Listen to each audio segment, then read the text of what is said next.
আমরা ছোটবেলা থেকে একটা ভুল কথা শুনে আসছি। আব্দুল কাদের জিলানীর নাম। আগে নাকি উজু ছাড়া নিলে কাল্লা কেটে যেত, এখন নাকি সেটা পরিবর্তন হয়ে এখন যদি কেউ উজু ছাড়া নেয়,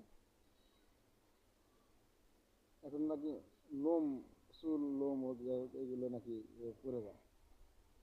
এই কথাটা আসলে সত্য না, মিথ্যা কথা। আমরা এই মুরব্বীদের কাছ থেকে এরকম কথা শুনতাম।